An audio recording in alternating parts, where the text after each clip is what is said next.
Hello，大家好，我哋而家打翻開上一堂嘅檔案，然之後跟住我一齊去做。大家都可以去到我嘅網上商店嗰度下載翻相關嘅材料嘅。咁我哋喺第二個階段呢度就會去建立一啲嘅按鈕嘅。大家會見到左手邊呢度有個選單，例如我而家揀咗其中一間嘅公司，咁我右邊嘅數據呢就會進行一個篩選嘅，就係符合我哋嘅條件。即係話係呢一間公司嘅數據呢，佢先至會去顯示出嚟嘅。咁當然我哋亦都可以去揀嗰個年份啦。例如我淨係揀2025年，咁我哋呢就可以淨係顯示2025年嘅數據喺我哋嘅畫面嗰度。咁我哋第一步呢，將會去建立一啲嘅 pivot table 嘅。咁我哋嚟到 project list 呢度，我哋呢會揀晒我哋嘅數據，所以用左手撳住 Control Shift， 撳個右掣，撳個下掣。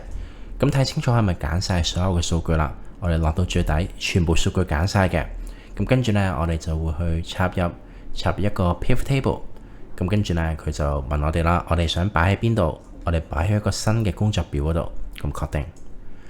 咁我哋而家呢，就嚟到 pivot table 呢個選單呢度啦。咁我哋首先呢，就會睇下我哋有幾多個嘅項目嘅。咁所以呢，我哋就將我哋嘅 project number 跟住就拉到去右下角呢個位置呢度。咁跟住呢，我哋就將呢個嘅 pivot table， 我哋複製佢 Ctrl C 貼去下邊呢度。咁跟住呢，我哋就可以再去做一啲修改啦。咁我哋下一樣要做嘅嘢呢，就會係想睇下呢，我哋嘅收入總共有幾多嘅。咁所以我哋就將嗰個 contract amount 呢度拉落嚟。咁跟住都係同樣咁樣做，複製。下一樣我哋要嘅呢，就係嗰個嘅 field amount。咁跟住呢，我哋就再複製貼上。最後我哋要嗰個呢，就係嗰個成本嘅。我哋將個 build cost 拉到嚟呢度。咁我哋整齊啲，我哋將呢一個工作表呢，就拉去最後呢度。咁跟住幫佢改翻個名叫做 pivot。然後我哋加入一個新嘅工作表，呢個呢會叫做 calculation。咁呢一啲呢，將會係我哋陣間會列出嘅一啲數字嚟嘅。咁我哋就撳個等號。咁跟住呢，我哋就揀翻我哋頭先 pivot table 嘅呢一個嘅答案嘅。咁跟住我哋嘅 contract amount 同樣都係咁樣去揀。跟住下一個都係等於 field amount 呢個。咁跟住呢，我哋嘅成本，我哋嘅 build cost 同樣都係咁樣。咁跟住呢，我哋要計我哋嘅 gross profit， 我哋嘅毛利。毛利點樣計？我哋將我哋嘅 contract amount，即係合約我哋會收到嘅錢，再加埋我哋 field 會收到嘅錢，跟住就減翻我哋嘅成本。咁呢個呢，就係我哋嘅 gross profit 啦。咁然之後呢，我哋就要去調整翻嗰個嘅格式先嘅。我哋加翻個錢嘅符號，同埋呢唔好要小數點啦。咁而家呢，我哋會加入一啲嘅文字方塊嘅。咁我哋喺呢度任何一個位置咁樣去撳個文字方塊啦。咁文字方塊嘅內容呢，就會等於，譬如係 calculation 入邊呢度嘅呢個嘅標題嘅。咁跟住呢，我哋就將佢拉過嚟上邊呢度啦。有啲太大啊，咁我哋校一校個字體先。我哋會用到 Calibri 嘅8嘅。咁跟住呢，我哋將會係複製貼過去隔離呢度咁樣啦。咁跟住呢，呢個呢就會係 A3 嘅內容嚟嘅。咁跟住呢，我哋就再複製，再貼過去隔離。咁呢個就會係 A4 啦。跟住我哋又會再複製。OK。咁跟住呢，就呢個就會係等於 A5。咁跟住呢，我哋又再複製。呢個就會係 A6 嘅。OK。咁其實我哋可以一次過揀晒佢嘅。咁我哋統一啲啦。咁我哋就確保佢全部都係統一嘅字體 Calibri 嘅8。咁同埋呢都係用深藍色又或者黑色嘅。不如我哋轉黑色啦。我哋入到嚟呢個位置呢度轉咗一個黑色。咁跟住呢，我哋就會做埋下邊嗰個嘅數字嘅。咁我哋就再複製啦。咁跟住呢個呢，就唔係等於 A2 啦，我哋就會等於 B2 嗰個嘅格仔嘅。咁同樣都係我哋要校翻個統一嘅大細先。咁我哋揀晒佢，然之後呢，我覺得都係用翻黑色會好睇啲。咁跟住呢，就將佢變成粗體，都係用 Calibri。今次呢，我哋就大隻啲，我哋就15嘅。咁我哋嘅準備功夫呢已經完成啦。我哋將會嚟到我哋嘅戲肉，就係建立一個嘅按鈕，然後呢右邊嘅數字呢就會進行篩選嘅。